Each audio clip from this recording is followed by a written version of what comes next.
meeting on school committee policy. And that policy is SRO 5098, which is our smoking policy. I would like to remind the people who have come to this hearing that since the purpose of the meeting is to hold a hearing on our policy, it's inappropriate to discuss individuals at this meeting. Any comments about the policy will be welcome. Any suggestions that help improve or change or make the policy more effective will be welcome. And that's the intent of this meeting. Since this is a policy issue, I'm going to turn this meeting over to Mrs. Connie Tetch, who is the school committee policy liaison, and she will chair this meeting. Before doing that, though, I'd like to thank her for planning and organizing this hearing. Thank you.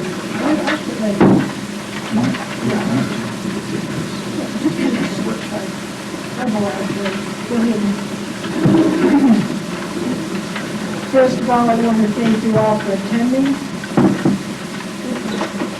And it shows how interested and concerned the public, and I'm glad to see a lot of students here. Hopefully we'll get some positive input from them on this problem. First, I'd like to have Paula Mullen come forward and make her presentation. Hi, Paula. Good morning,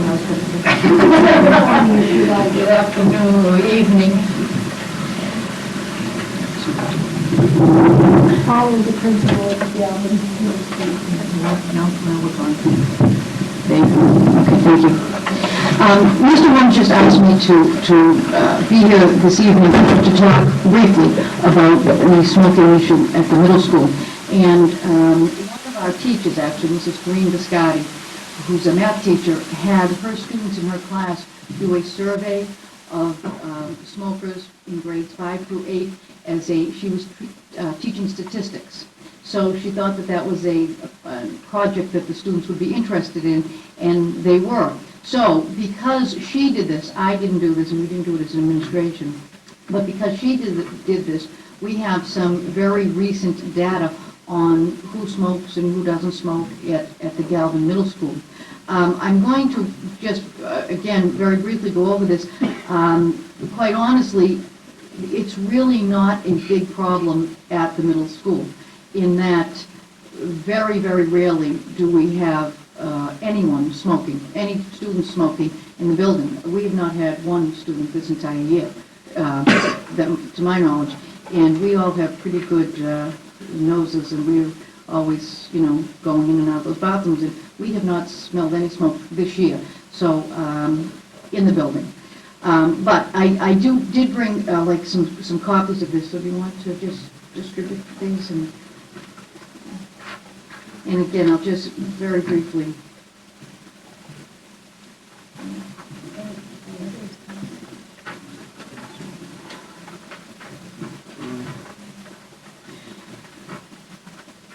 All right, we surveyed, or Mrs. Biscotti's students actually surveyed a total of 833 students, which is a very high percentage of the total Galvin Middle School population. There's just under 1,100 students in the school.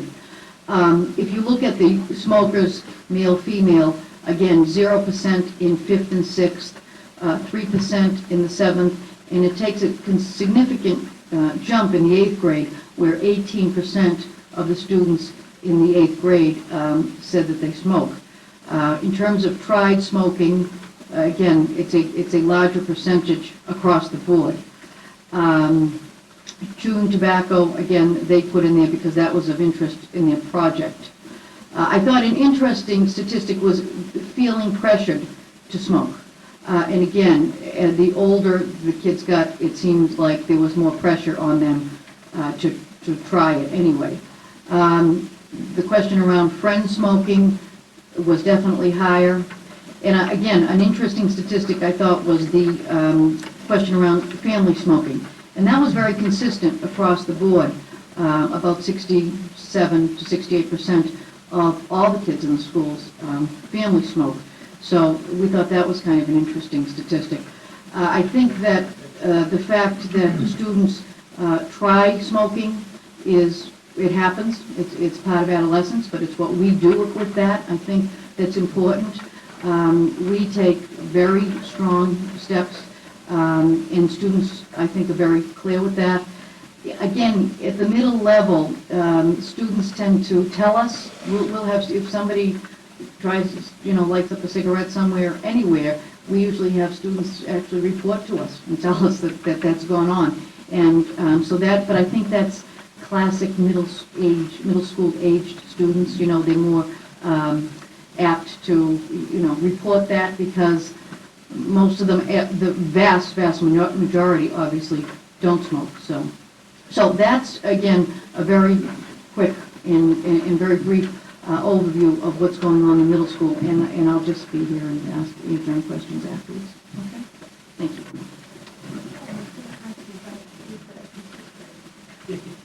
God, you can do anything you want. I learned. I've been brainwashed. Finally.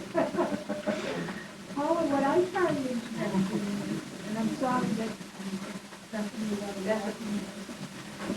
is that the kids mind other people smoking. Yeah, they definitely. I mean, even at that young age, of course, it decreases as they get older. Right. But I find that very interesting. Mm-hmm. So they are getting the message that smoking is not acceptable. Yes, I believe so. Mm. Thank you. Okay. I'm sorry I made you walk back. That's okay. That's okay.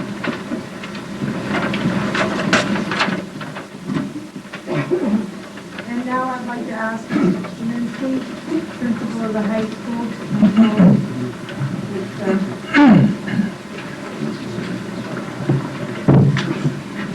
Mr. O'Leary. I'm sorry. That was an early Alzheimer's moment. Thank you, Connie, and thank you to everyone for coming tonight. Let me say, as an opening, that I appreciate all of your interest, regardless of where you're coming from, and I hope that you've come here in an effort for us to work together, because that's the attitude that I'm approaching this with. I've been in the school business 36 years, and there's been smoking in high schools, and I've been in police systems, and when we call it a problem, I think it's a problem if we have one person smoking in a school building. And early on, when we go back over the course of those years, there were no laws as there are now. The Educational Reform Act of 1993 made it very clear that in schools and on school grounds, at school activities, be those school activities on school grounds or at school fields, that there in fact was to be no smoking, and that policies would be developed to enforce that. What we would like to do for everyone here is to do a little bit of a walk through the history of the past 10 years at Wakefield High School. So during half of that time predated my arrival in Wakefield. But I think that it will at least bring us up to date where we were and where we are now. And then I'll make some comments about the current policy, and then turn it back, and hopefully the majority of time can be some dialogue and some offering of ideas that we can kick around here together. So I'm going to ask Mr. O'Leary, if he would, to go to the easel here for a moment and share a little bit of history regarding smoking as it applies to Wakefield High School. Mr. O'Leary. Thank you. Give you some background in researching what has gone on and to bring you to where we are today.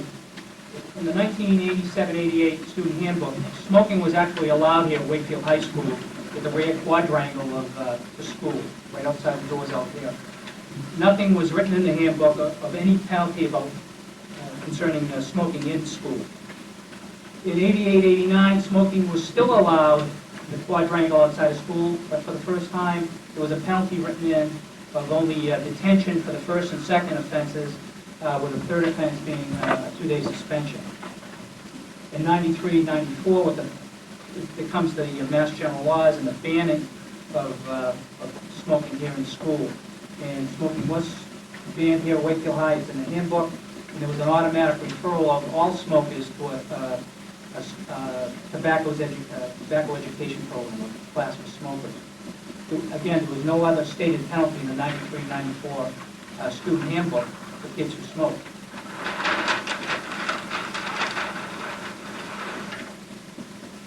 Looking at 94 through 98, the laws changed dramatically.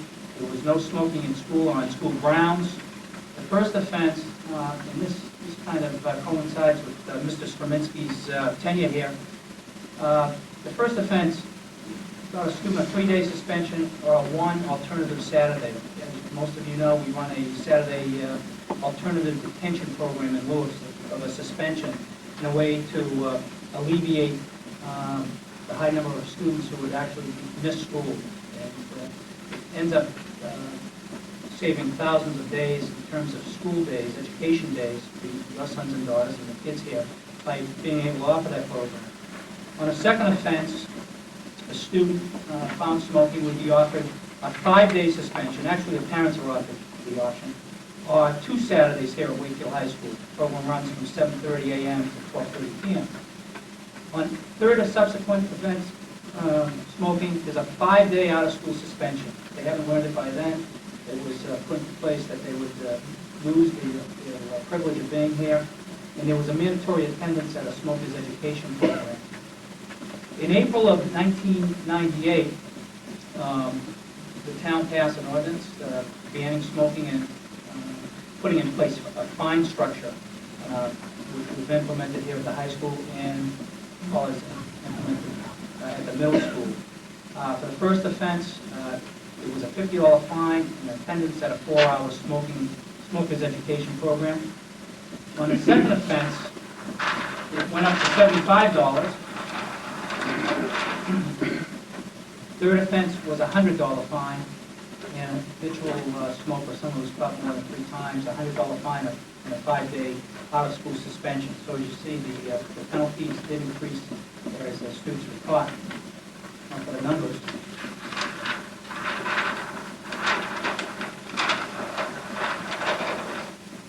September 8th of this year, 14 students have been found with 1 offense. Students have been caught and have been ticketed. They all opted for the fine. Even after consultation with the parents, offering a cessation program, the local hospital, to our health coordinator, everyone, all 14 have elected to pay the $50 fine. 2 of the students were found to have been smoking here on a second offense. They paid the $75 fine, and 1 student was found 3 times, and he paid all of his fines.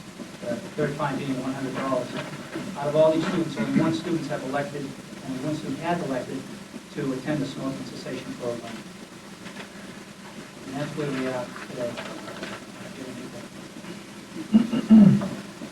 I think if you followed the news,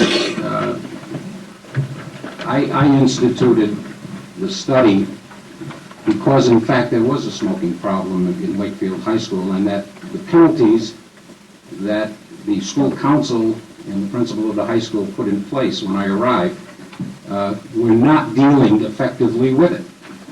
And so it was that over the course of about a year that I urged the Board of Health and the school council, the student advisory council, to support a fine system based on my consultations with other school principals, other school personnel, all of whom have been obviously involved in trying to deal with smoking problems.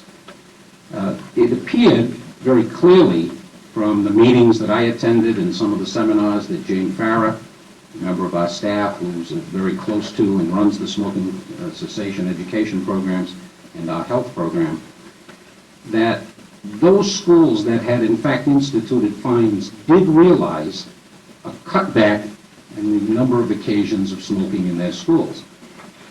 We saw schools that offered a fine system that started at $25. We also saw a majority of those schools that in fact went immediately to $100. And in our deliberations, it became very clear that we were not going to establish our own fine system, that we were going to tie our wagon to the Board of Health. It only made sense to do that because there already was a fine structure in place.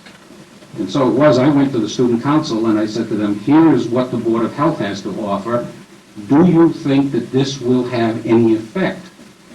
And the student council said they thought that it would. Prior to that, I had gone into 2 freshman English classes when we started the study and asked them their opinion about fines and what they thought the level of fine should be. And we got about 48 essays that I presented to the Board of Health during the time that we were studying it.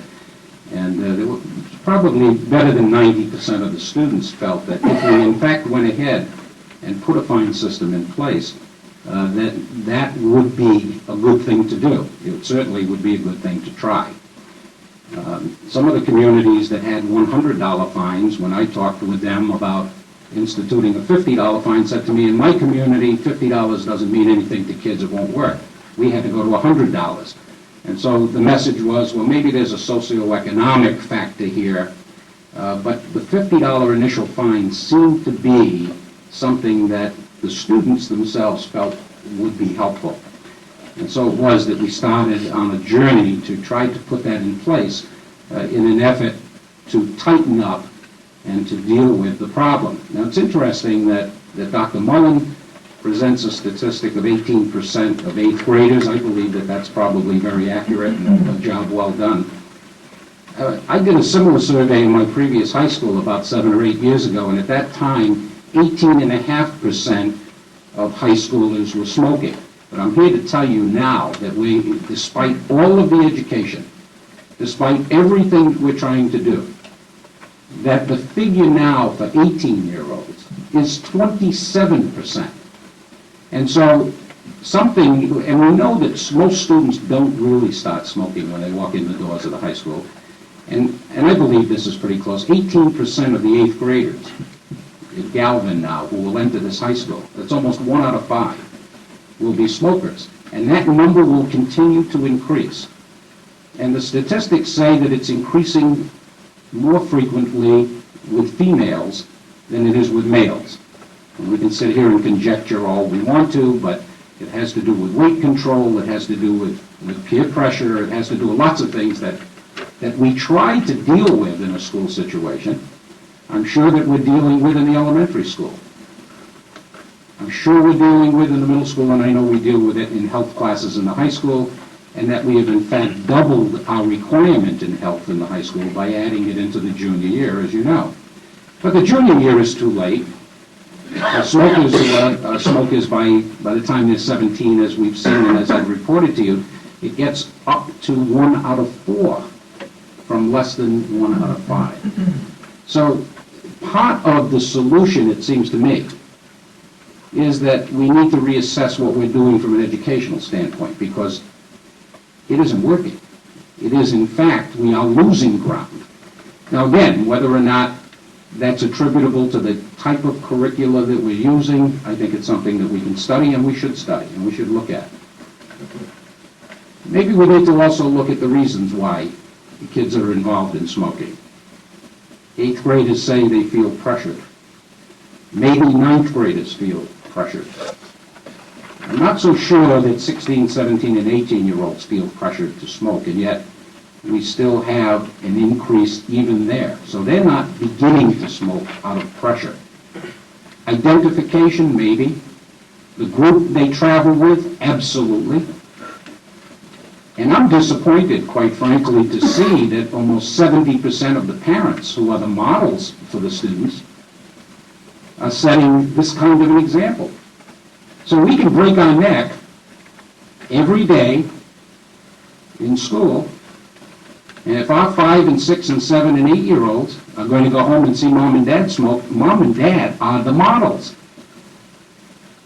And moms and dads, if you're watching tonight, I would hope you would consider that, because we think you are the models also. We think you should be the models as educators. We believe you are the models for your sons and daughters. And this is not helping. We know what the injury and the death rate is from smoking at this point. I want to do anything and everything possible. Most of our students do not smoke. And I'm here to tell you, in my discussions, that better than this percentage in the middle school or high school students are bothered by cigarette smoking. They don't like it. Many of them will tell you tonight, I won't go into a particular laboratory or whatever, because in an enclosed area, 1 or 2 cigarettes will create that kind of distasteful kind of situation. Doesn't take too many. Doesn't take too many for a smoker to get it into their clothing.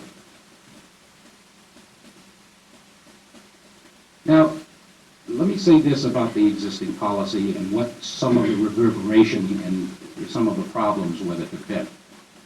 And I think that the members of my staff will tell you the same thing.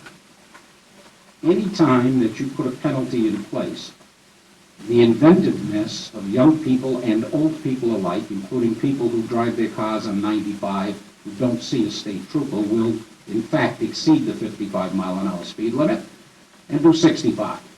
And if somebody next to them or in front of them is doing 75, they'll do 75 also, as long as they can get away with it. Students are very creative people. If they know they get caught and they're going to pay $50, they're going to find ways and means to duck that.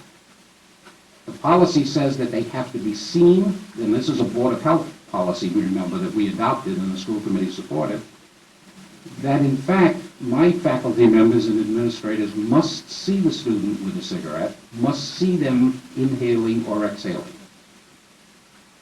That's the basis of the Board of Health policy that we have adopted. That's what we are guided by, and we don't hide that. We share that, and our handbook is very clear. Is there smoking going on? Absolutely. Is there as much as previously? I don't believe there is. I think that it has, in fact, had an effect. I think that some of the smokers, some of those 25 to 27% of people who smoke, can control their habit. And I've talked with some of them who have told me, yeah, I smoke, but I don't smoke in school. Well, how much do you smoke? Well, I only smoke 7 or 8 cigarettes a day. Well, people who smoke 7 or 8 cigarettes a day can control their habit. But by the time someone's 17 or 18 and is smoking a pack and a half or 2 packs a day, and we say, you cannot smoke in school or on school grounds, it is very hard to get through a day without having a cigarette any way that you can, and anywhere that you can. And while we continue to offer, at no charge, cessation programs, you saw Mr. O'Leary's report that in the presence, and by the way, for every smoker, a parent must accompany the student back to school to discuss the options of a smoking cessation program or a fine. You can see, and this is no surprise, I reported this from the study I did with other schools, that better than 95% would reject smoking cessation and would in fact pay the fine. And that's what you see here. Last year, we didn't have a single student between April and June, and this policy went into effect just 1 year ago. If you recall, we had a whole process of letters to parents, student assemblies, etc. We didn't have a single parent or student that accepted smoking cessation alternative. We all agreed, the Board of Health and our health coordinator, and that we're not interested in collecting the money. And by the way, the money does not go to the school. It's collected by the city clerk. So there's no benefit to the school. We're not interested in the money. What we were interested in doing is trying to get kids off of cigarettes. As educators, I think that's what we should be committed to doing. We're not doing it. We're losing the battle. We're losing it socioeconomically. We're losing it out there when at golf tournaments people walk around with the Marlboro hats or the ballparks, and we know what's happening out there. Whatever the reason. And so it is that we come to you tonight and say to you, we're more than willing to listen, to review the policy. In fact, when we put it into effect, we all agreed that we absolutely should sit down like this and review it. I will tell you that one positive thing that has worked very well is smoking on the grounds. You rarely, and I think the students will corroborate this, and maybe it's because there's no place to hide when you walk outside. The policy says there is no smoking. We had asked for a good neighbor policy from the Board of Health. We asked for 60 feet around Wakefield High School, around all of the schools in Wakefield. And in their wisdom, they said 60 isn't enough, we're going to go 100 feet. There was a time you could walk outside of Wakefield High School and find cigarette butts around. You won't find that now. And again, there's no place to hide. You walk out of the building and you light up, you're right there, you're visible, and the policy works very well in the open space. So that has worked well. And I think that to the credit of the people of the town who attend our sporting events, I think that they have observed very well, as have the students. Again, you're wide open. It's in the open, so you're very observable in that kind of a setting. So that part of it has worked okay. But if there's something more to be done, I want to do it. And, Madam Chairman, I would be more than happy to share in the dialogue with you and with the public, with our students, and to look at some other kinds of ideas whereby we may achieve our goal. Thank you.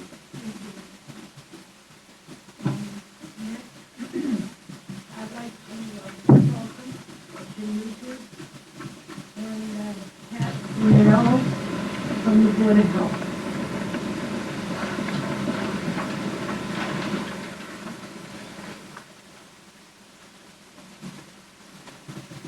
Good evening, folks. I'm Jim Nugent, I'm the Director of the Health Department. And to give you a little history, the grant for the town of Wakefield is now 5.5 years old. And in that period of time, the town has cooperated with Linfield and Melrose. And what's happened is that besides Wakefield adopting a no smoking policy within its food establishment, also within the school systems, the contiguous towns of Linfield and Melrose have adopted the same policy. Linfield will be implementing theirs January of the year 2000. So, to fast forward ahead, that the health department's role here is to develop a policy through regulations and to support, in this case here, the school system, so they can continue to educate their youngsters. I guess we all realize that the issue of self-esteem is important. That's probably why one smokes, does what they shouldn't be doing. So, and that's the job of the school department, and we're here to support that. So, I'm Pat Zingariello from the Tobacco Control Program, and I know that the regulation that we adopted with the school department is working. I have a daughter who's a student here, and from talking to her friends and talking to faculty members, I know that the situation has improved. To what degree, I'm not sure, but I do know that the situation has improved. I know that this is a problem. I don't know if there's an answer to this problem. I wish I had the answer, because I wouldn't be here tonight. I'd be promoting my new book. But I really, truly don't know what can be done to alleviate the situation that hasn't already been done. we're certainly open to questions and see what the youngsters who are sitting here tonight would have, what they would say about their own peers. I'm sure that the students will be coming forward with some comments shortly. Should I push the mic off? Should I stay? Just a sec, please. Someone asked me if Christmas McManus could speak because he has an appointment. Could we allow him to speak first? Thank you. You're welcome. Welcome to the school committee. Thank you very much. I come here tonight not so much as a representative for my fellow students, but more as a representative, more as just a Wakefield High School student.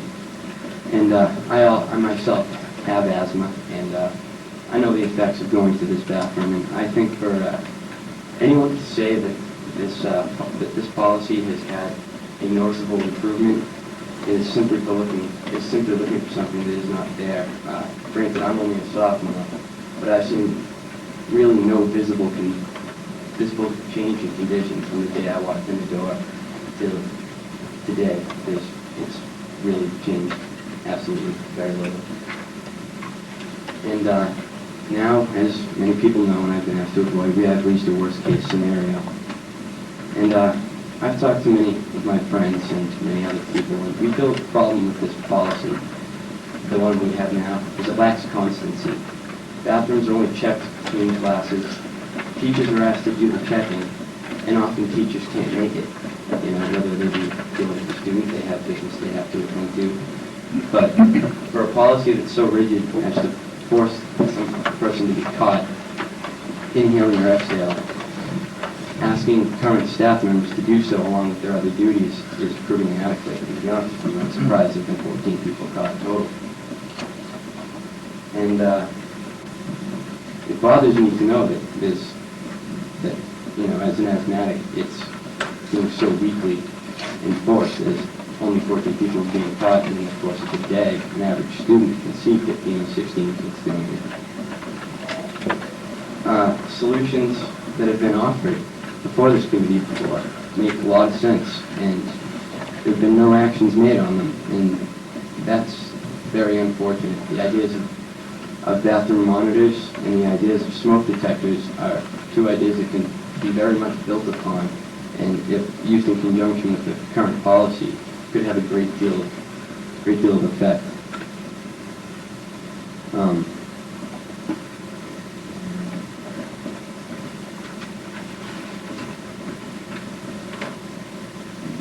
Mr. Straminski says that around the grounds the situation has improved, and yeah, he's right. It is. You hardly ever see anyone smoking on the grounds, but in the bathrooms it's absolutely awful. The thing here is you pretty much backed everyone into a corner. They're in a little hole, and all you have to do is flush them out of that hole, and the problem is pretty much solved.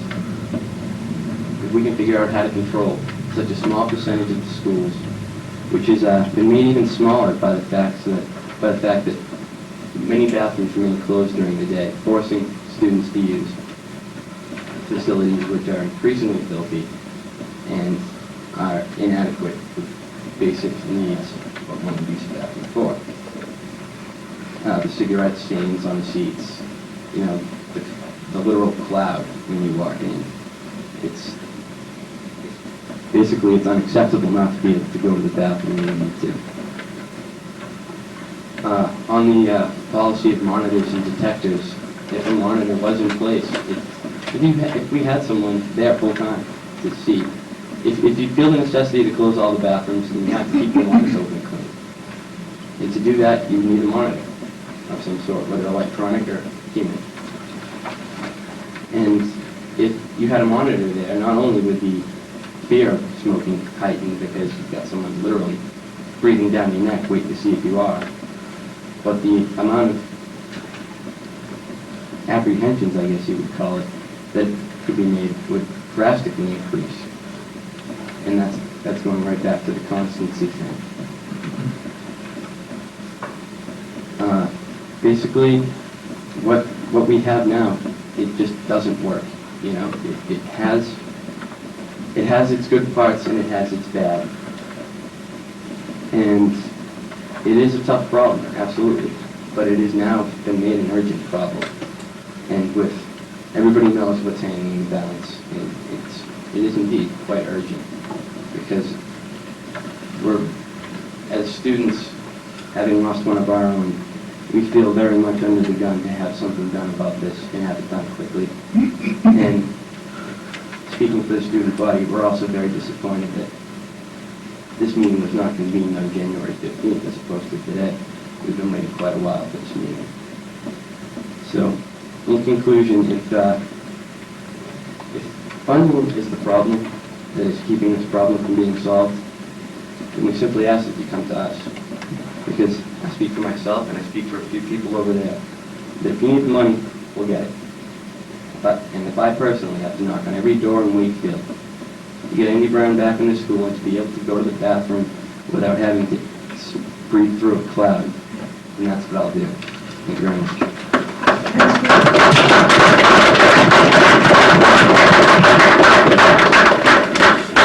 Anybody else would like to speak? Yeah. Please come to the table and identify yourself. I'm Bill Connell from Southmont. I really don't know what else to say. Chris already has it.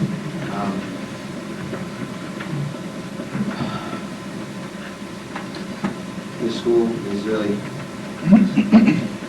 the education is great, but Andy simply isn't getting education. And I think that that's really he's getting robbed of something that he really deserves. Just because people smoke in the bathroom. If you don't mind, I'd like to read an article read in the student newspaper. And I'm sorry if this is kind of outdated. I wrote it a couple months ago. And it's really jumbled, so I'm sorry. Excuse me, Bill. We're in a very delicate situation in the school system regarding this issue. I would appreciate it if you would mention any names or refer to anybody in particular. I don't know what you're going to use, but we have to be very careful at this point. You certainly can read anything you want as long as you just don't Mention your names. mention anything. What about Andy? Can I mention his name? Because No, I'm sorry. it really takes a lot of the article. I understand that there are issues that have been living recently that we have to be careful of.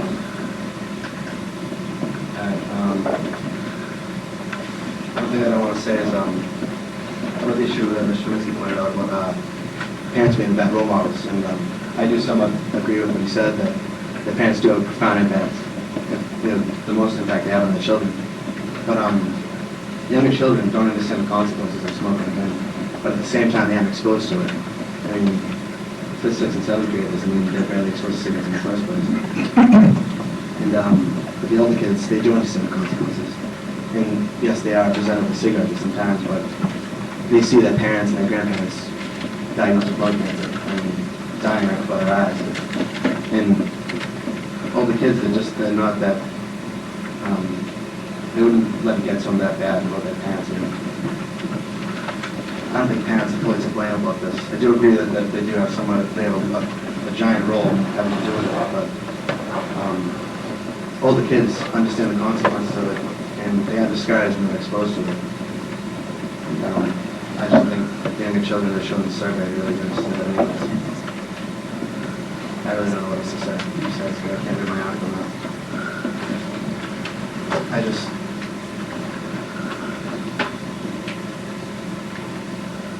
I don't need to tell you here, I but know. you understand the issue that it's at hand. I think we talked directly about Andy though. That's not at all possible at all? I'm sorry, it's not possible. Thank you.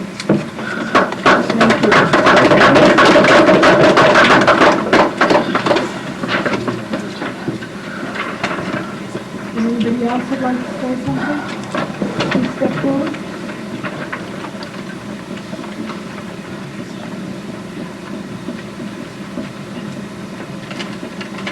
I do. I'd like to step forward.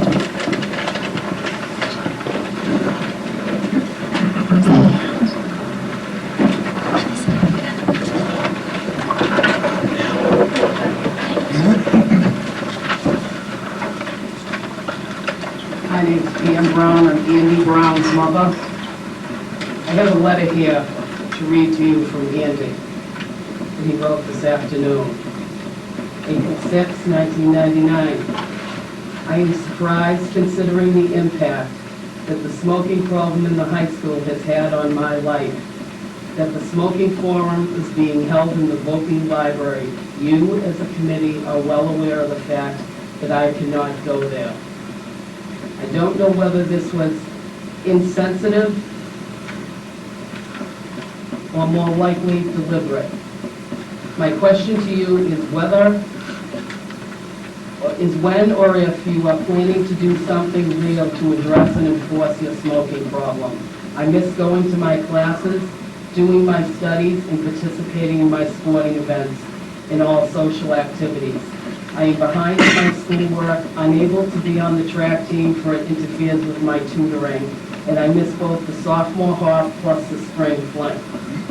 I also was unable to participate in the wrestling sectionals with no good reason given. I believe that you got what you wanted the day I was forced to leave Wakefield High School. Now, when I hear the word discrimination, I really know what it means. Were you willing to let me die because of your unwillingness to enforce the rules and, more importantly, the law, Andrew Brown? Mrs. Brown? I can't... Certainly Andy can speak for himself. Am I right? You may not have let Bill O'Connell speak, but may Andy speak? I'm only following the advice that I was given when I took over the chair to this meeting. But I want to assure you, as a school committee woman and as a member of this board, there was no reason other than this is where we hold our school committee meetings 95% of the time, that this is held in the multi-library. Are you aware of the fact Andy is not allowed in the school? I understand that. Well, yes or no? You are or you're not? Yes, ma'am, I said I understand that. I just want to assure you, there was no ulterior motive. If you have been observant of the school committee meetings since I've been on the board, I don't do things that way. This is where we hold our school committee meetings most of the time. And that is why it's been held here. I just want to assure you and him of that. And I'd appreciate if you would relay that to him. I'm sure he's watching you on television right now. That's fine. That's all I have to say.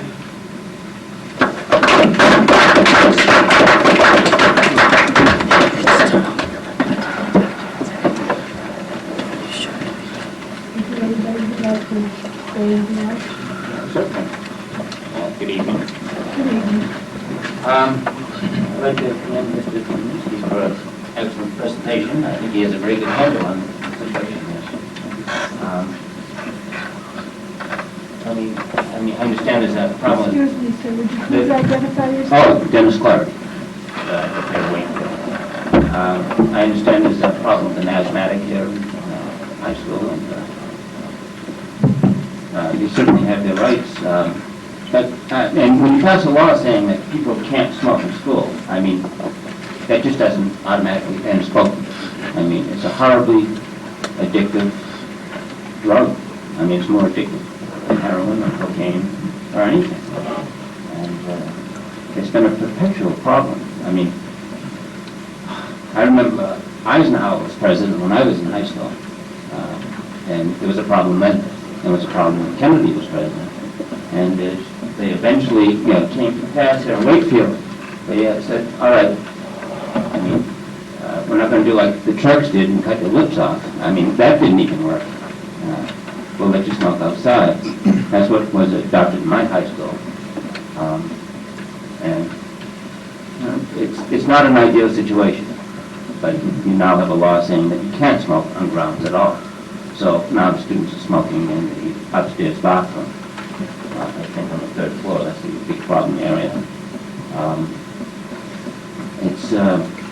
I mean, you have vents there, but they're not strong enough to suck the air out into the outdoors.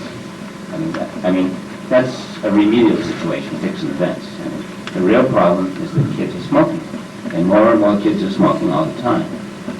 And as we sit here, the tobacco companies are spending $100 a second, $100 a second, convincing teenagers to smoke cigarettes. I mean, you have to get them when they're young. Only 1% of smokers start at the age of 20. So you've got to get these kids when they're young. And it's working. Money works. And advertising is effective. I mean, I don't have a solution for smoking, I'm just saying that what I've learned is that the fines work. And from what I've been told that smoking is down about 50% in Wakefield High School. And that was because of the money. $50 is a lot of money to kids. Kids worry about losing $50, and that's what's working. Another thing is that you have a 9-minute break in the morning in high school. And that's when kids smoke. And I don't know what you can do about that. That's not the problem, the 9-minute break. The problem is the smoking. I know the kids, they have their preferred areas to smoke. If they didn't smoke in preferred area A, it would be area B, or area C, or area D, or area F, or area G. It's going to happen. You know, so, I don't know. It's an educational problem, you know. It's a life and death situation for a lot of kids. 1,000 people die every day in this country because of cigarette smoking. If there was 1,000 people dying from plane crashes, it would be on the front pages. It happens every single day. And the other thing, the conditions of your bathrooms, it's not good. There's no doors, as I understand, in the bathrooms. I don't think anyone here They've been replaced. would want to use those bathrooms under those situations. I'm sorry. Bathrooms. There were new petitions and doors and... They are, in private. Yes. Thank you. And, I have nothing else to add for you, so. Thank you for your concerns and your effort. Thank you.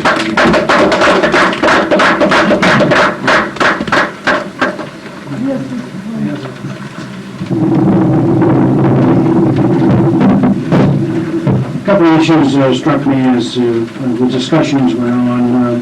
First of all, Ron, looking back at the policy, it struck me that obviously the issue of people accepting the fine rather than the smoking cessation,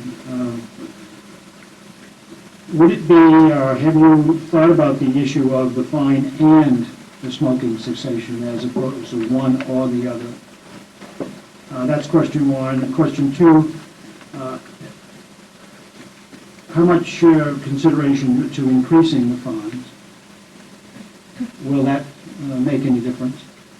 Or do you, as I sort of got the hint, suggest that we need to make our major issue on the side of education as opposed to further intensifying the policy, if you will? And I guess the last question I have, because it was raised at a previous discussion on the issue, it seemed at that time that we left our public believing that there was not sufficient meat in the policy for multiple offenses. Did we perhaps incorrectly portray that? And would you address that issue, or just expand on that issue?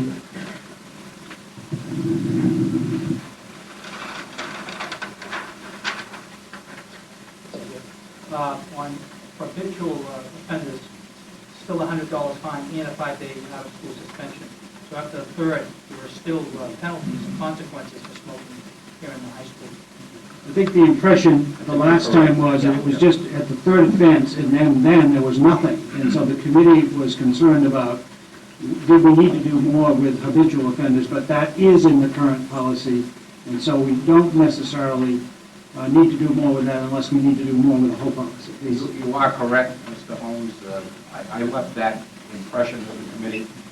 The printed handbook spells out habitual offenders, meaning anyone after a third offense, that the $100 fine continues, and that there is a 5-day out-of-school suspension. I'm happy to tell you that we haven't apprehended anybody beyond a third time. We have had it, as I reported to you, one person who has paid 50 and 75 and 100.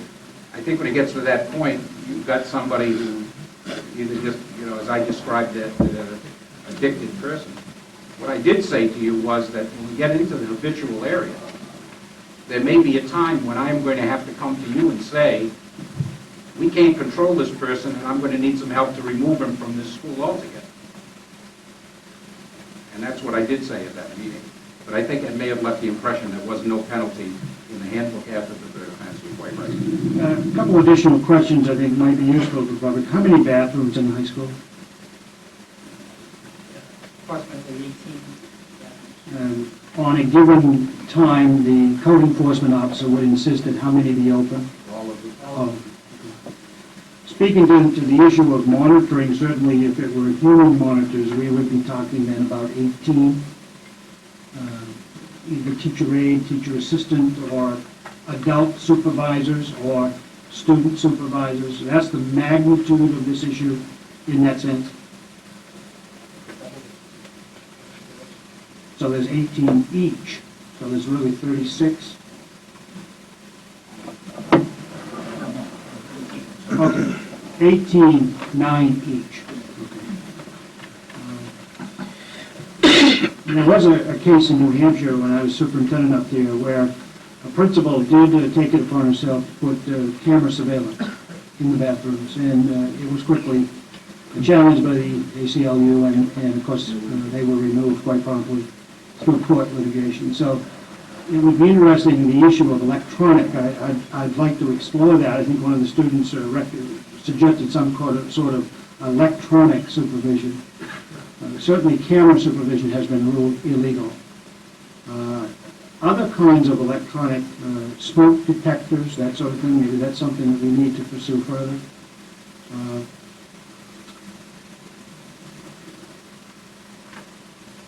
How about the issue of going back on to the first question around the issue of the fines and smoking cessation? What's your thought on it? Jane,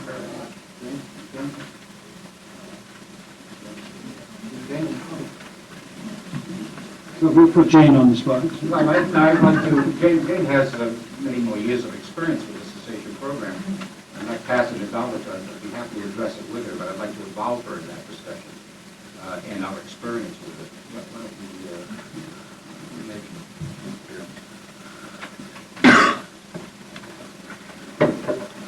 Maybe people want to turn around and sort of speak to the public as well.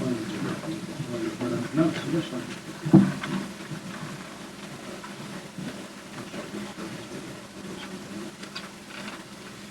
Cessation programs are really tough for this age group. It's just something that a lot of kids aren't ready for at this point. We just thought it was real important when we started the policy that we needed to give kids that option, because the reason we're here, again, it's not for the money, it's for getting kids to quit smoking and to stop the addiction. And Phil talked a lot about, we're working against a lot of forces out there that are working against an education we can do. In fact, we're working on training on a new health program on Thursday for the middle and high school that's looking at delaying the onset or preventing any kind of substance abuse, which includes tobacco use and drug nicotine. The cessation programs are tough. I think if any students receive more to do cessation programs, it's older students. And I think that they get to the point that they know the health effects, they've heard it for many years in school, they see money as an issue because cigarettes are very expensive, there are other costs to deal with in their lives, and it becomes a very expensive thing. But for the younger kids, it's real tough for them to get into cessation. We've trained people at our middle school and our high school in a program called Take and Tap, and that's the education program that's been mentioned here. On the first offense, the student's required to attend an education class after school with someone that's trained in the Take and Tap program. And the other part of that, we have people at both schools trained in the cessation programs, and we put out posters offering the program to kids. We haven't had anybody to this point take advantage of the school. We're involved in a community effort with Reading and Stoneham, Linfield, North Reading. We're trying to offer a teen cessation program in all those communities. The problem with the cessation program for students is they really need to be with their own age group, and many of the programs that are offered at hospitals and other agencies are adults. They're people in their 40s, 50s, 60s that really want to quit smoking, and to put a teenager in that situation doesn't usually work very well. So we're working very hard to offer programs within our schools if we have enough students. We can also hook up, in fact that's what we're doing right now, we're hooking up with a program that's running through Reading, Board of Health. We're working with the Board of Health in those other communities. and to offer a teen cessation program should the kids want to enter the program. If I might, Mr. Holmes and Mr. Tesh, let me ask you, based on the superintendent's question, were we to tie mandatory smoker education to the policy? We offer it now as an alternate. Education is mandatory. Okay. Cessation is But is your question education or cessation? Cessation. What would the effect be from your experience if we were to propose cessation at each level of the finding? $50 plus mandatory cessation, $75 plus mandatory cessation, $100. And what would happen if they went back a second time? They obviously don't want to go. If they wanted to go, they'd be going now. But so we're dealing with a population of people who don't want to go and reject it. What would happen? Within the field, there are varying theories on that. The people that are working in the storm would feel strongly that in order for the program to work, kids have to be there because they want to quit smoking. In order for the program to work, you have to want to quit smoking. And some programs are very strong on that, because people have to really be there because they want to be there. That's the only way it's really going to work. But there's the other theory that if they go through a cessation program, they'll learn about the behavior management type of program, and they'll be familiar with it. They may not be able to quit. There are lots of adults who go through cessation many times before they're actually able to quit, but they can make the attempt. So there are mixed feelings. It can affect the effectiveness of the group if there are people that are mandated there who are going to disrupt what's happening in the group because they're showing evidence but not wanting to be there. But there are mixed feelings on mandated cessation. So that's why we sort of do the mandated education, encouraging cessation through that program, but then offering cessation to kids that want it, we're ready at that point to try cessation. I don't have to You're not. Jane, can I ask you what you do in the elementary level as far as reaching the children? It's the elementary level. We have our health curriculum, Know Your Body, and the teachers have units in there that cover tobacco. We also did quite a few different things in November, which is the Great American Smoke Out, and had different bulletin boards and programs in the elementary schools. The safe officer, myself, from the fire department has a grant from tobacco tax money, so he infuses that into his some of his fire safety courses, because as you know, a lot of fires are caused by cigarette use. And the DARE officer also goes into classes, and part of his refusal skills and risk-taking in the curriculum also covers tobacco. So we have a number of different people, working on that at the elementary level as well. The program we're being trained in for middle school and high school teachers on Thursday for the Department of Education is a program that's research-based nationally, has been shown to show significant results. It's called the Life Skills Training Program. It's infused into a number of different curriculums. And again, it's a program geared at delaying the onset of any substance abuse by kids who are seeing age go younger and younger and want to push that back, but also to prevent substance abuse. So we're hoping, we're using curriculum supported by the Department of Ed, by the federal government, one that's been shown to show results, that this is another angle. We're trying to be very proactive in the curriculum to do everything we can. But again, we're going up against cigarette companies, the media, all the influences that are out there that put a lot more money into it, unfortunately, than we have to put into our fight. I know that I said this to you before, I was an ex-smoker, a very heavy smoker, for many, many years. You're right, you have to want to do it. The only way to stop kids from smoking is to not let them stop. And I think that's where we have to concentrate our efforts. This is the elementary level. But having said that, do you know of any other programs that are available to younger children? Because there's another piece that we're working on getting. It's called Heart Power, and that's working with Ellsworth Hospital on that one. And it's an overall health program, but looks at nutrition, tobacco use, and a number of things. We're trying to do some of that through our physical education. So again, we're trying to use as many different angles as we can throughout the curriculum to address this issue. And we're always working with the Department of Ed and the people there very closely. If any new curriculums come out, in fact, this life skills are being trained. It is coming out with an elementary piece very shortly, so we'll be looking into that as well in the episode. Yeah, just as I'm sitting here, maybe we're enforcing the policy incorrectly, but it seems to me, it feels to me like enforcement is the problem. We don't want any kids smoking in Wakefield, because it's so bad for children. But just like in the workplace, if you are a smoker, but in your workplace there's no smoking, you don't smoke while you're at work. Well, it's the same concept. As much as we don't want them smoking, you know, we can't control their whole lives, but we have to do what we can while they're in school.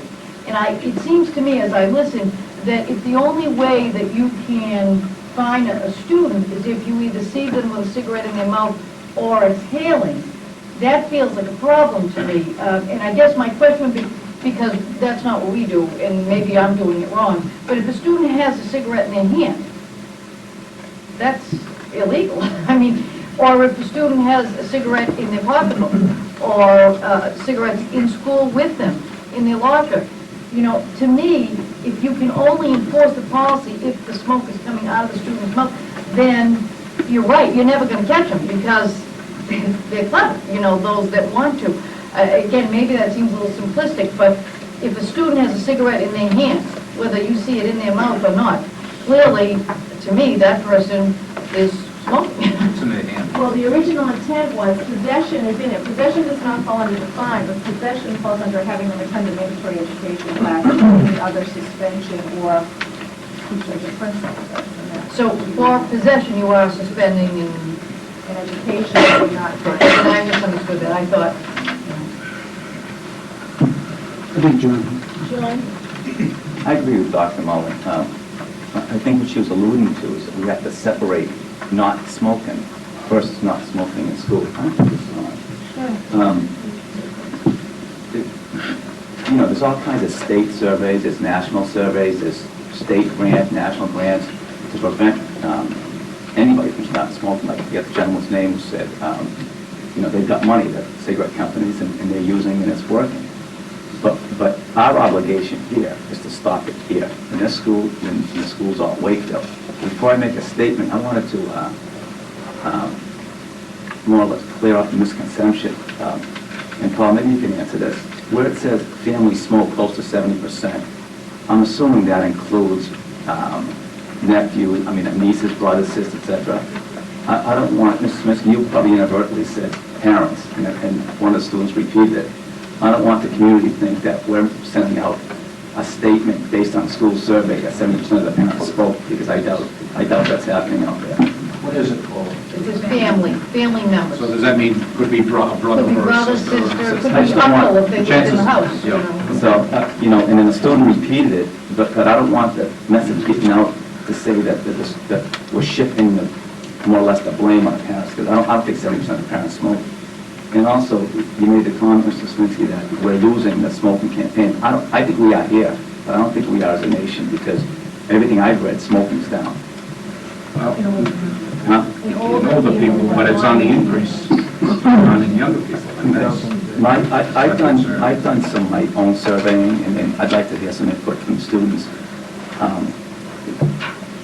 I've got, friends, my own kids, nieces, nephews, relatives in the schools as well.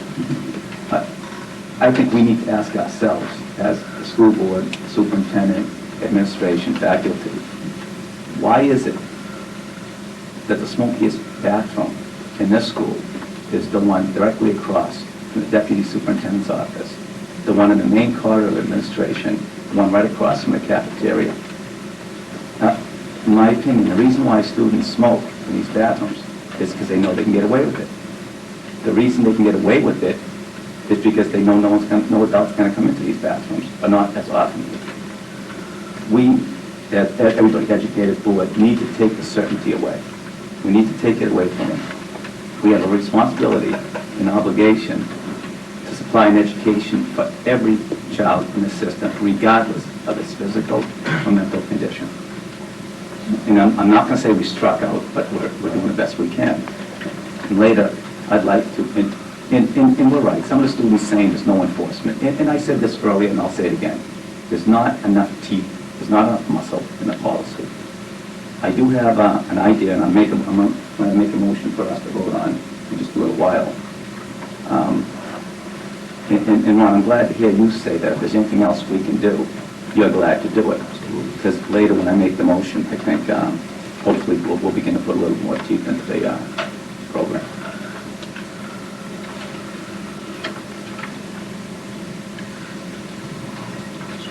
Yes, ma'am. I was under the impression, basically, that it's against the law to smoke in the school. Excuse me, would you identify yourself? Cindy Kimball? No, I'm fine. Okay. Is it against the law, basically, to smoke in school? Yes, it is. It is. Any town, so. That's what I figured. Staff as well as students. Right, okay. My idea of a teacher is you are supposed to be teaching, yes, you teach other things, but you teach the 3 R's, okay? That's what, to me, they should be focusing on, not what these kids are doing. Leave it up to the parents to do. It's their job, not the educators. And if the parents won't come to school, when you call them and say they're smoking, kick them out, let them take them away, and maybe they'll do something. I've worked with people that, oh, I can't leave school, I can't leave work.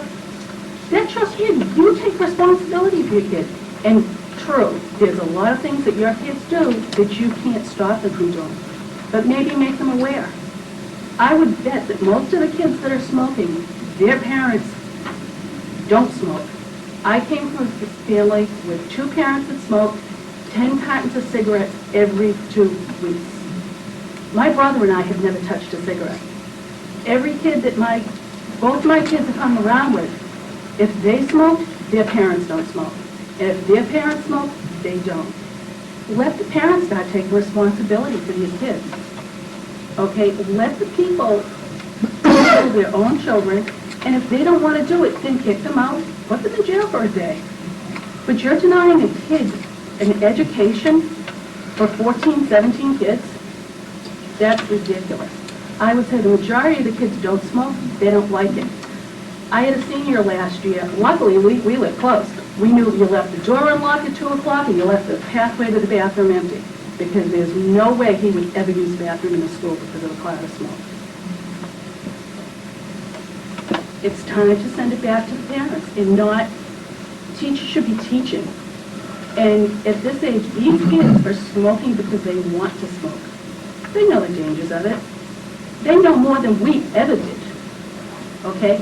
And to put in a $50 fine, you're talking people that they're working 2 jobs, they may not be home, they may not work 2 jobs, or they may want to support their $300,000, $350,000 job. It is nothing for them to go to the mall and drop $150 for a pair of sneakers, $200 for a jacket because it has somebody's name on it. You think a $50 fine is going to mean anything to them? It doesn't. I don't think anybody here said they want teachers to go into the bathroom. We talked about monitors, we No, talked no, about but I'm saying, administration, but I You think shouldn't you're be taking it agreeing. all the time from where these kids should be learning on smoking. These kids know the dangers. Now you're holding their hands and saying, well, you know, you really shouldn't do that. They're old enough. They know by this age. And I think if you ask a lot of kids in the younger grades, they know, they've had all the smoking education, but you can't keep holding their hands. They're not in kindergarten anymore. Okay? And you know what? If you think a $50 fine is going to do them any more good than watching a classmate being taken out of here gasping for breath, if that's not going to stop them from smoking, nothing is.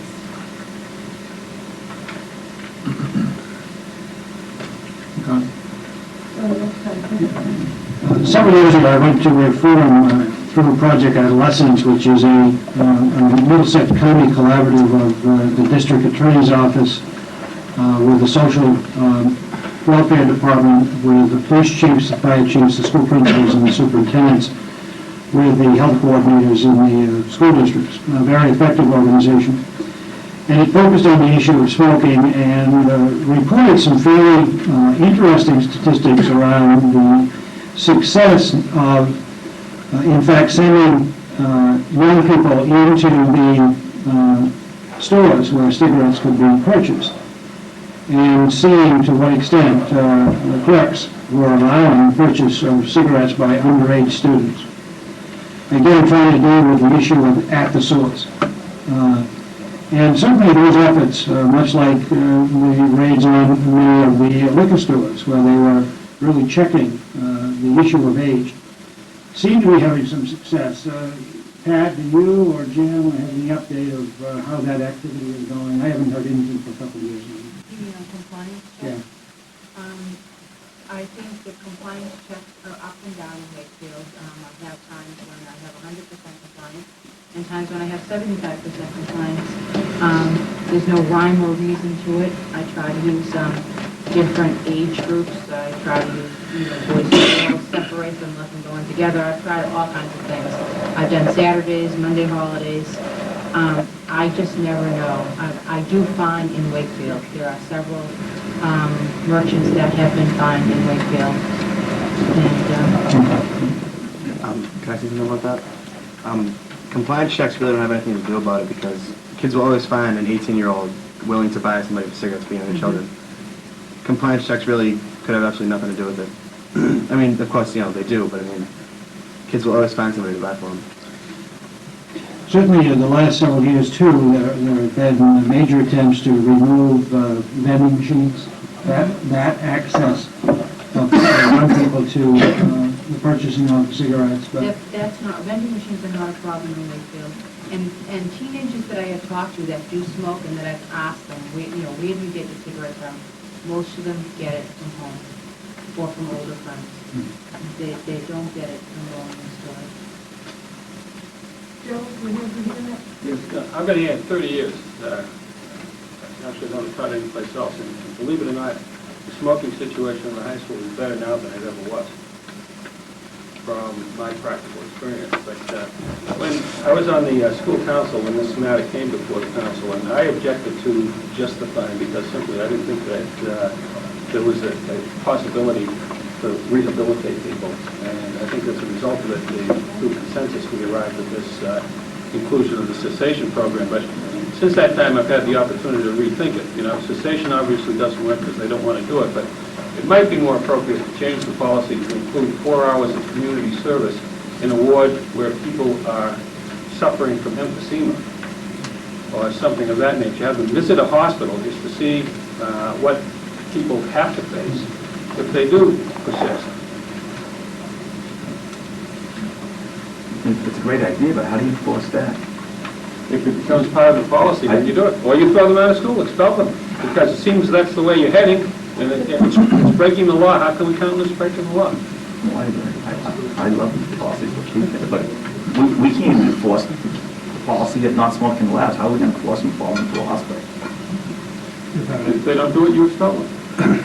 The thing, I like it. you were also asking the hospital to take on that kind of a responsibility.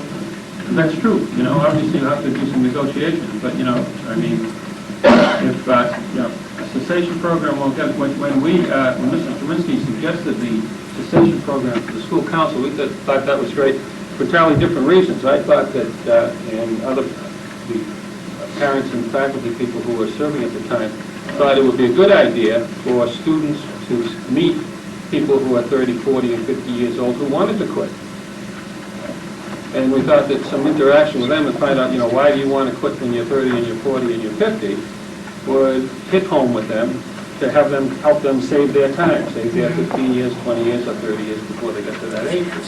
There is a speaker coming to the Galvin Middle School next week. Her name is Pam Lappin, and she's done some commercials. She's waiting to have a lung transplant. I recently had her come to Linfield Middle School, and she was a wonderful speaker, and both teachers and students thought she, gave a very clear message. She talks about how she started smoking at 10 years old because she wanted to look older. So maybe some of you would be interested in attending that presentation. I just comment on what Joe said, and a couple of other issues. I think we have to separate out the two issues. The one issue is how you get kids smoking to stop. And the other one, I think the more important issue is how do you remove the problem from the school and the problems interfering with the other students that study. And quite frankly, expel them. I mean, you want to remove these kids that are smoking, who are interfering with the other kids who are trying to study and who are trying to exist within the school system. You can say all you want, and you can bounce back and forth on how, someone needs to be brought back, into the line. The fact of the matter is that 1,000 children in the high school, it might be 40 that are smoking heavily. We're allowing, and I mean collectively, allowing 40 children, young adults, who are doing something inappropriate to adversely affect the other 960. That's insane. If you're working out in the workplace today and you're in an environment where you can't smoke, if I smoke, I work, they fire me. Simple. And guess what? No one smokes forever. If you look back over our past history, there was a time when there was a great deal of drinking and driving, especially when I was younger. They changed the rules. If they catch you drinking and driving today, they yank your license. There are a hell of a lot fewer people smoking, or rather, drinking and driving today than there were 20, 30 years ago. It's painful. It's very simple. If you make the penalty painful enough, you have an effect. And I understand, the objections that you will get saying that we have an obligation to educate all the children. I think in this instance, you have to sacrifice a few to save many. Personally, I'm more than willing to see the 5, 10, 15 hardcore smokers at high school expelled in order that the other 1,000 can study and get on with their lives. And I think that's what it comes to. I know it's very simplistic, but it also works.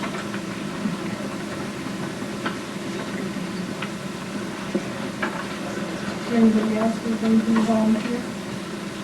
What about solutions from the kids? Oh, excuse me, please. Hi. My name is John Penguin. Yes. And I just have a couple of thoughts about the smoking. I don't know how much of the smoking goes on at the high school, but I hear that it's quite a lot. Maybe besides the fine, maybe if you suspended the kids and inside suspension for the day, and also have them do work on the risks of health and get a 0 in all their classes for the day. Maybe that might be a little bit of a deterrent. Cessation doesn't work, you say. Maybe we should just try different options, or even an electronic tag with their name on it, zap through the door when they go in, zap, things like that might work.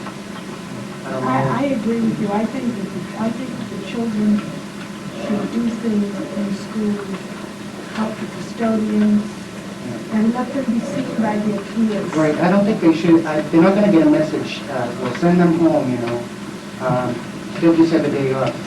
They need to do work, but they should get a 0 for the day in all their classes. And if the parents are worried about it, well, then the parents can come down and make sure they don't do it again, Also, is it just the kids smoking in the school, or is it the adults too? Janitors, the kitchen work, teachers? I don't know, but does anything happen to them too?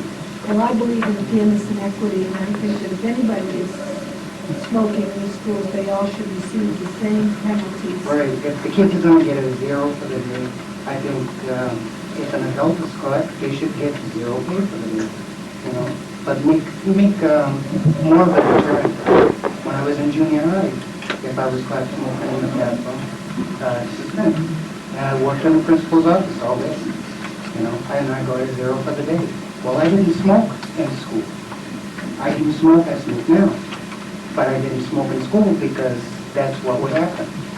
They have to learn by consequence, and they have to consistency. If this happens a second time, then this is what will happen. Not only with the fines, keep the fines in there too. I think the fines will just be coming from the parents. I don't think the kids are going to be paying it. I think the parents will. But make the kids accountable too. Thank you very much.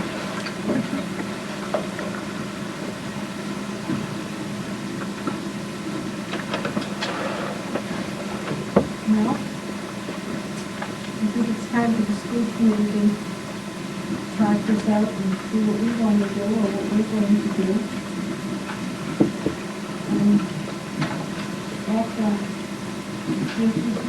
Connie, in a sense, I've written down almost all of the comments and suggestions. I would hope that if others who are a little more shy have other ideas they'd like for the policy committee to consider, that you put those in writing. We need not a name, I'd appreciate a name, but please don't let that be a deterrent. We're looking for good ideas to consider. We submit those to Mrs. Tetch. She's the chairperson of the policy subcommittee. We do feel we need to get further recommendation from the high school principal and middle school principal on these issues.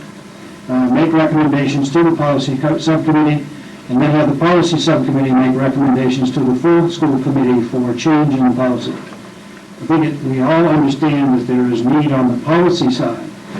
It's also, I think, additionally clear that we need additional work on the educational side at an earlier age. And so, again, I would very much welcome any ideas. And I especially thank the young people for coming tonight. And I think because they live it every day, they often have some very good ideas. So please, make sure we get those. Okay? Could I say one last thing, please?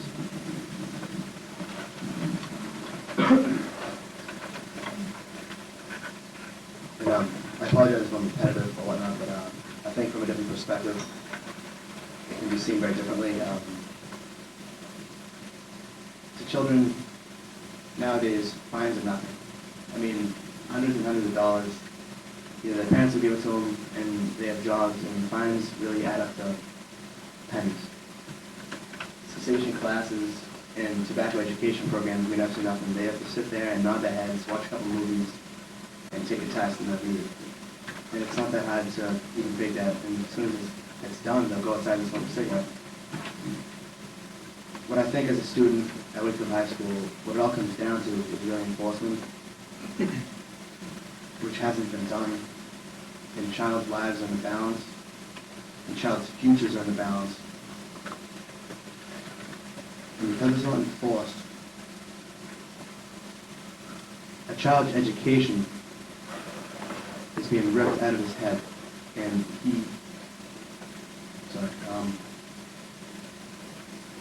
child's lives are hanging in the balance here. And as a school committee, I think that it's a duty to maybe, whether it be one child or whether it be hundreds of children, even one child losing their future on education isn't acceptable at all. And kids aren't going to stand for it, parents aren't going to stand for it, and it's not acceptable to have a child's future and his life been taken away because smoking in the school can't be stopped.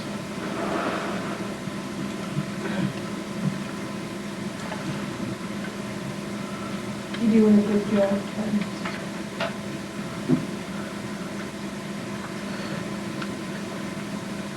I have seen Andy, and I'm sorry for using his name, but I really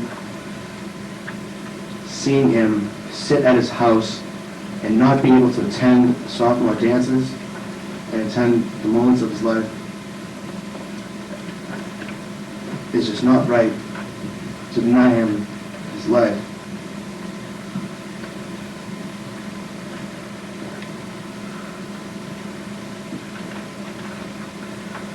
It's unacceptable, and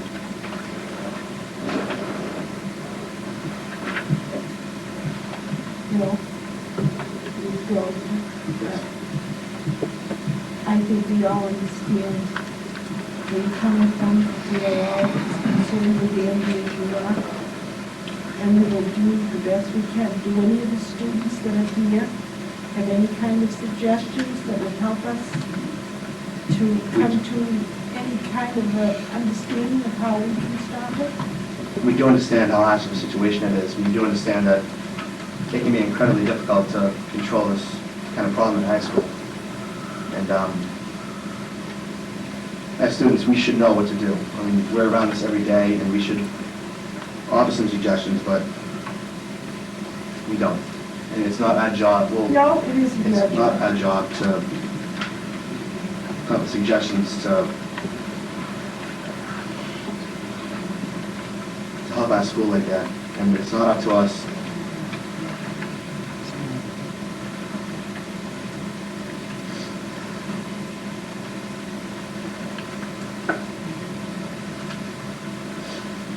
You've robbed the child of an education. And you've robbed all of us of a friend.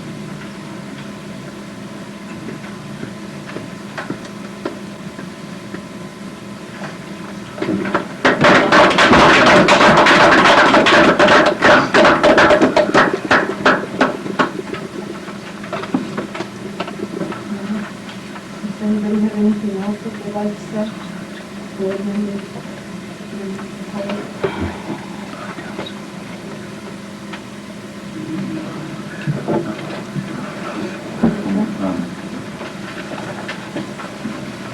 Although I agree with the superintendent with committees and subcommittees meeting, but and some of the students that earlier on it, and school committee full members, you know, they've been waiting, and it could be a month of Sundays before we finally put some teeth into this policy, and I think, and as many people said it, it's been a while. I mean, smoking's being an issue at all schools, not just in Wakefield, for quite a while, but I think we need to act and act quickly. With that said, I'd like to move, and I did amend it based on what Cy voted yesterday. I'd like to move that the school committee direct the superintendent of schools to ensure that all adult labs at Wakefield High School are open to all Wakefield High School students and to close a sufficient number of student bathrooms such that the following goals are achieved. Number one, sufficient number of bathrooms remain open according to building code and health state sanitary code. And number two, that no bathroom shall remain open where adults have not been assigned to use or monitor these bathrooms. When I say adult, I mean people like non-reps and union being people. And number three, those caught for the first time will be immediately suspended and or expelled. Anybody want to make a second for discussion? No second. Any discussion?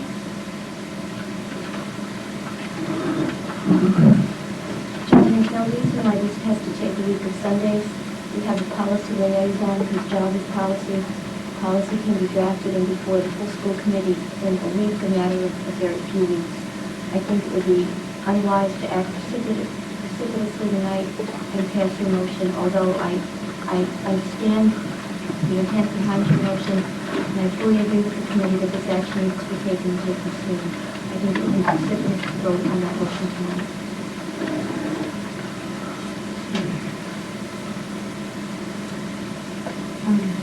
I'd like to take a motion.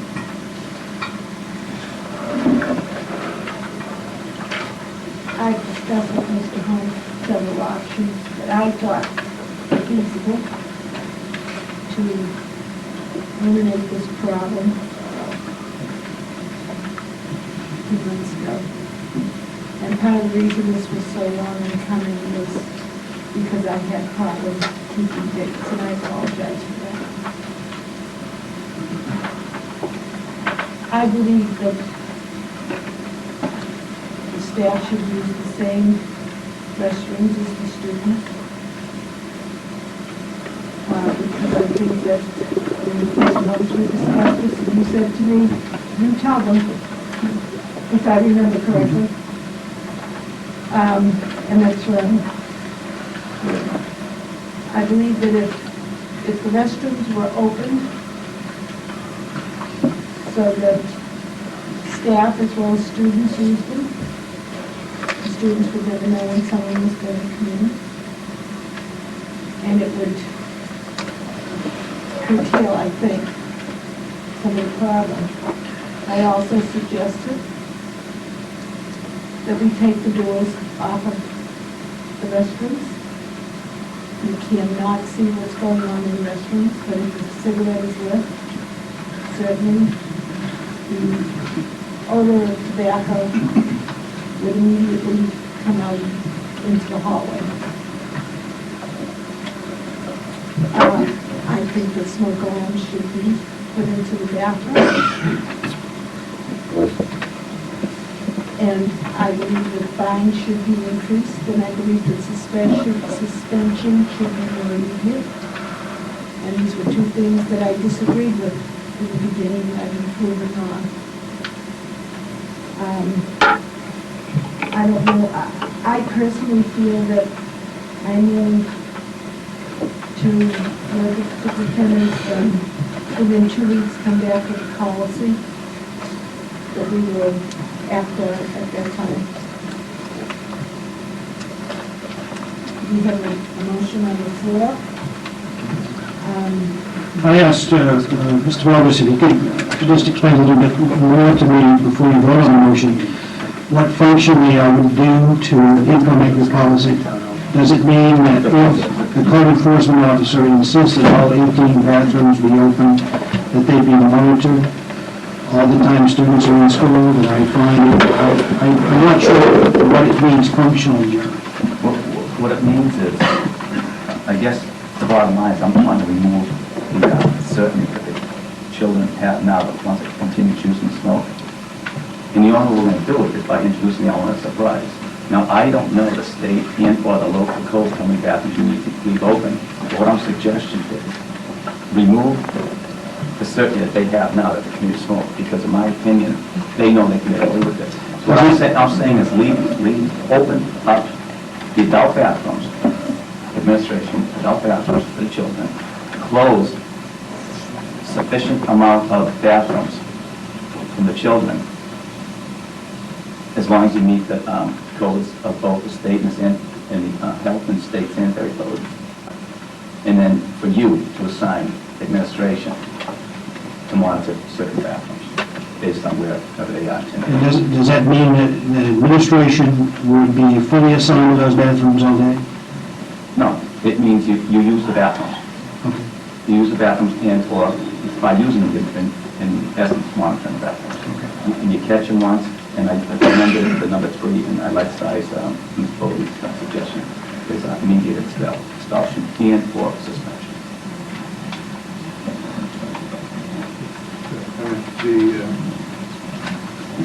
Again, not to be overly radical. Again, 2 issues. You need to remove the problem in schools so that the balance of the students can study and learn. Taking corrective action in a manner that we're going to try to attempt to convince people that the smokers that they shouldn't smoke based on a $50 fine or on some type of class. I mean, I smoked for 40 years. I can tell you that's not going to happen. They have to reach a point where it gets extremely painful and they're making school a combination of the two. Because the balance of the students then no longer have to deal with the contaminated air. I mean, that's the issue. It seems to be the issue. And we go back over this, the last time we had this discussion, again, the same issues came up. I'm really not in favor of putting 980 students at risk in order to save the 20. I'm a firm believer in sacrificing a few to save many. And I'm sure there are other students in the school who, if exposed to the smoke, they'll have some problems. It'll make it difficult, at the very least difficult for them to study and to participate in school. Why should they have to go through that? Why should they be penalized because someone else is breaking rules or someone else is breaking the law? I mean, it's incomprehensible to me that we would allow that to happen. And we have it within our power to change that. And I think we will change it. So I would support that motion. Mainly, again, I'm not in favor of removing doors from bathrooms. I'm not in favor of that. But I'm certainly in favor of removing students who are smoking from the school so the other students can't go out. When you came to this committee about a year ago to discuss the issue and to propose that we move to a fine policy, I remember I'm addressing Ron and Jen. Thank you.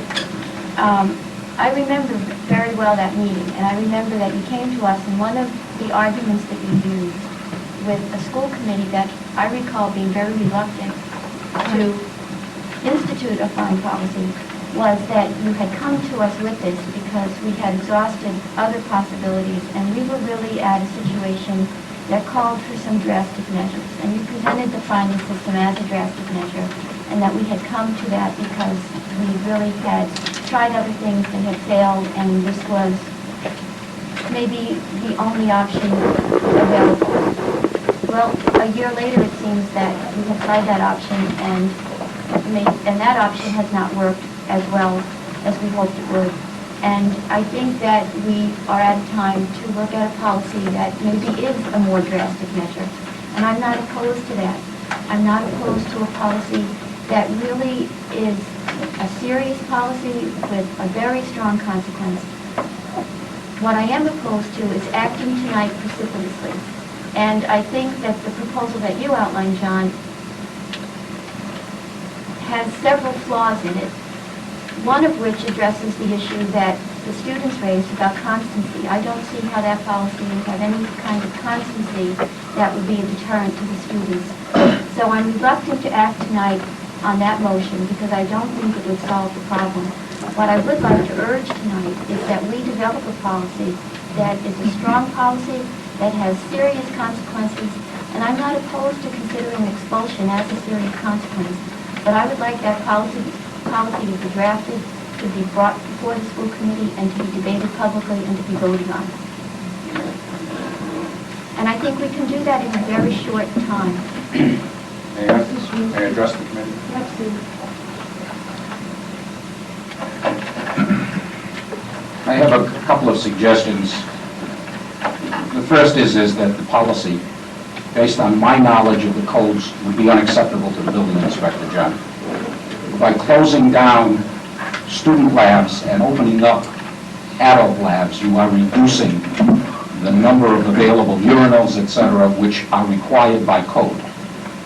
So you would be passing a policy that would fly in the face of the codes as they exist. So that would be something that, what we don't want to do, it seems to me, is to pass a policy and then have to retreat on it. And I think that, I know for a fact that will be in violation. We went through this. I, in fact, closed the labs down prior to coming in and ended up with a severe warning from the building inspector that I could not do that. And I had centralized kids into one lab. The ruling, as I recall it, is every 60 feet. And there have to be a certain number of urinals. And if you close down a lab that's designed for a certain number of students, and you open up an adult lab that has one urinal, you will automatically be in violation and it won't be able to fly. Second, next Tuesday, and I would suggest this to you strongly, every year, under every reform, there is the need for the school council to review the student handbook. The school council, as it is organized, is divided into two subcommittees. One is a policy subcommittee, whose responsibility it is to meet and discuss changes in our student handbook, and a budget subcommittee. There are members of that policy subcommittee of the high school council here tonight. Their first meeting is next Tuesday. It happens to be that quick. I would like and offer to you the suggestion that the committee work with the budget, the policy subcommittee of the school council, whose responsibility it is to advise me on changes in the handbook, and I know that they would be more than willing to do that, and anyone else. Those meetings are open to anyone. So that we in fact come up with the most effective policy and the most acceptable one, and the one that will not cause us to retreat and lose more time because we'll be in violation of codes. Next Tuesday, we have a school committee meeting, so no members of the school committee could be at that meeting. And I'd like to, I'm sorry. Go ahead. It may very well be that some accommodations could be made for a common time. Tricia Hallinan chairs that group. That's the meeting time that she has announced, but it could be changed if the committee wanted to do that. I think it makes sense. I don't think it will delay the process, and I think it will involve people who are very familiar with the situation and who are very much involved with it. There are students, by the way, on that, 2 students elected by the student body who are a part of that policy subcommittee also. Are you suggesting that commercial buildings don't carry the same code as schools? I don't know, Jim. I honestly don't know. But you know that every 60 feet you're required. I believe that that's what... Because that's not the case in commercial buildings. So Okay, then it may very well be that in a public building, the code is different than in a private How many building. did you shut down, Ron? I'm sorry? How many bathrooms did you shut down originally when he asked you to open them back up? I kept open only the ones near the cafeteria. How many did you shut down? All of the bathrooms. Oh, 6 okay. bathrooms, yes. And how many adult bathrooms are there in school?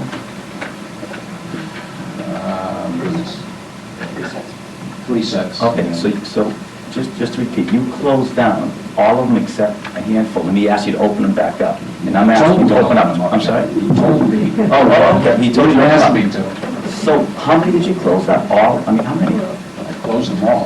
How many? There's 18? I closed 16. And how many in the corridor?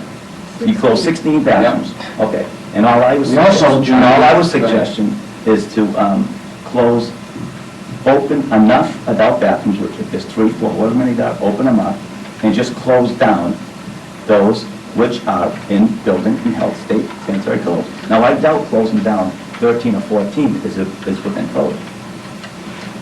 I would suggest to you that we would be in violation, and I can't say anything Well, else. we could close down the golf bathrooms and not be in violation of code, is that not correct? Defeats the purpose. Why? It's the same purpose, does the same thing.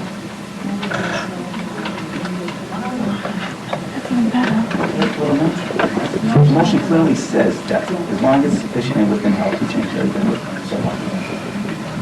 I think we'll be well within code. Well, what would closing the adult bathrooms prove to serve? But they Make the teachers go to that they would bathroom. start using Staff the would use the student same bathrooms, bathrooms. and it would eliminate that certainty that the kids know what they can get away with. What do you people think? I'd like to hear from these guys, they're the ones that are bathrooms. By closing bathrooms, you're still hurting students. You're hurting, I mean, the small group is, the majority of the students, the less bathrooms they have, the more they're hurting.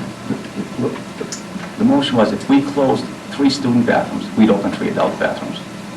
So you're not losing any bathrooms. If we close 1 student bathroom, we'd open up 1 adult bathroom. In other words, we're not asking to eliminate any bathrooms. We're just asking certain administrators to use both bathrooms. You use theirs and they use yours. John, just for an example, one boys bathroom might have 10 or 12 urinals, where one faculty bathroom only has the 1 urinal. That's why we should close down the faculty bathrooms so that we accomplish the same thing. That's where you get in conflict with the code. There's not The faculty enough have- room in the faculty room to accommodate kids. But if the faculty and the administration had to use the same bathrooms as the students, I mean, let's face it, kids do not know when people are going to be using the lavatories. And that would, I think, would be a deterrent. See, the problem is the kids don't know when I'm going to walk in, or Mrs. Hallinan is going to walk in, or Right, any but teacher. That's the whole idea. But we do that now. And the kids boys stand at the urinal, and the girls stay behind closed doors until Mrs. Hallinan goes in. And, you can't bust down one of those. It's just a suggestion. You know, I've heard everything. I can acknowledge the young man behind you, he had a kid. Monitors are still needed, because that's not gonna, just because the element is surprise there, the chances of walking in on a student, by a faculty on a student smoking are very slim. And people that are gonna get away with it are gonna be, the vast majority over those are gonna be caught. And you're still gonna need the monitors, whether electronic or the human monitors. Well, I believe that we should probably look into smoke detectors to eliminate that problem. Certainly that would. I agree with, I'm sorry, I didn't get your name. Mr. Bogus? Mr. Bogus, I agree with him. I don't think closing the adult bathrooms down, it would, yes, of course, it would cause the faculty to use the student bathrooms, but the students will still be breathing in terrible filth. By opening the adult bathrooms to the students, it'll allow kids to maybe breathe some fresh air during the day. By closing the adult bathrooms, the kids' situation doesn't improve. Yes, they'll get caught, but, I mean, the element of surprise, like Nate said, really It doesn't work, we still need the monitors. Let me tell you, as someone who used to smoke in school, and as someone who had the teachers walk in the ladies' room, I got caught. So, I mean, there's always you increase the element of surprise. Yes, sir. But still, getting caught requires inhalation or exhalation, right? But being ticketed requires inhalation or exhalation. So what stops people from just going behind the doors and when having somebody outside the thing tell them when a teacher walks in? You're still going to need the monitors to know when to be in there and know when a student lights up.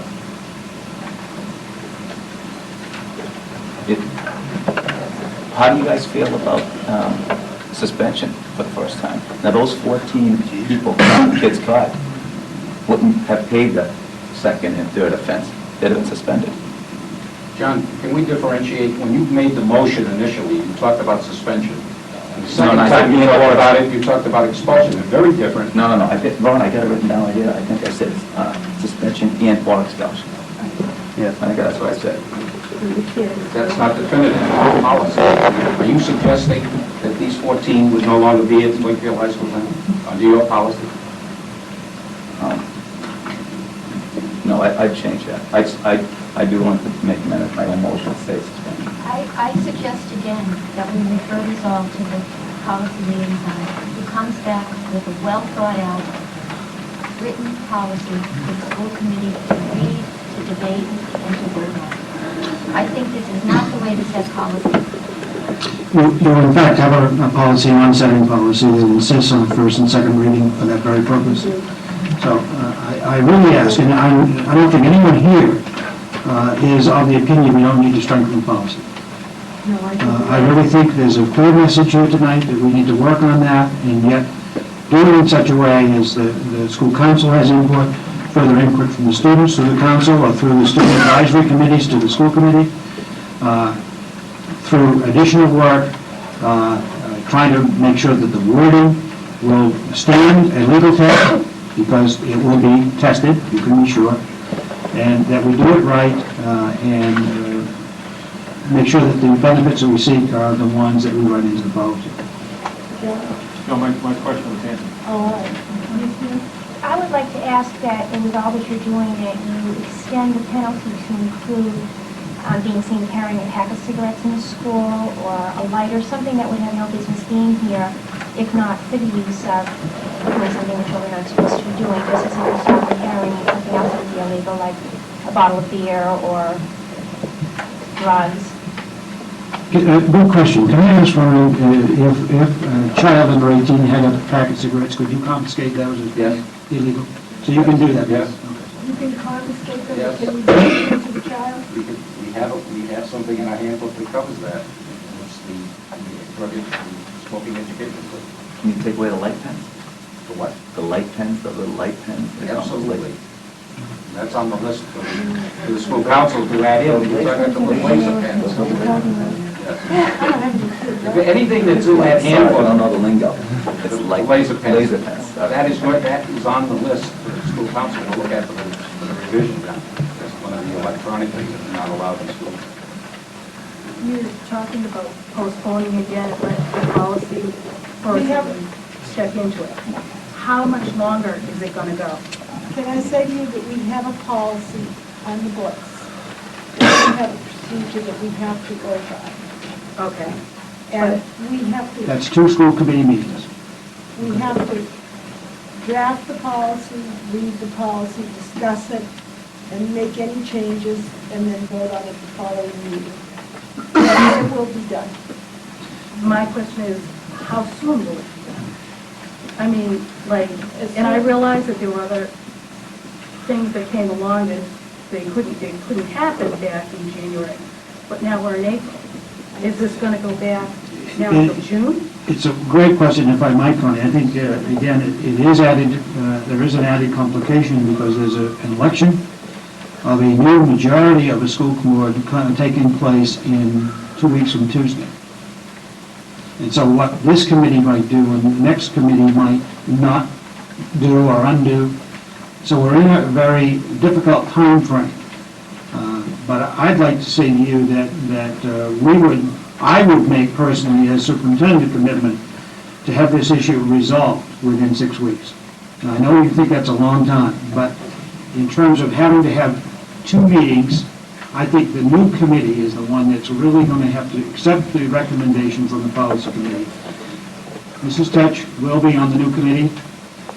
He clearly continues to have seniority on the committee.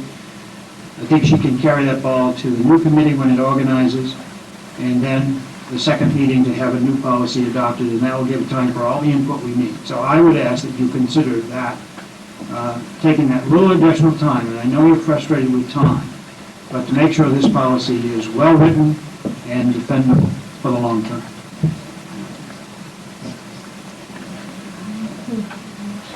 Yeah, John, motion on the floor, you want to withdraw it? Is my motion null and void because it's a policy? It can be withdrawn. You can withdraw the motion. And I'll withdraw the motion based on that policy.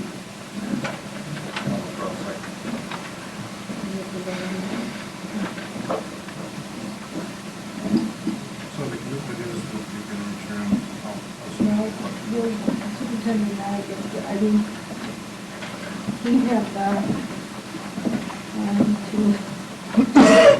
we have a lot on our plate right now, but we will get to it so that there will be first reading and Again, so we have 8 meetings and 8 nights, 4 of those being town meeting. So again, the school committee is very busy right through the election on the 27th. Then the new committee will organize, and again, I would suggest to you that this would be the first order of business of this new committee to take a first and second reading. And that's a commitment I would make to you, and I would hope this committee would.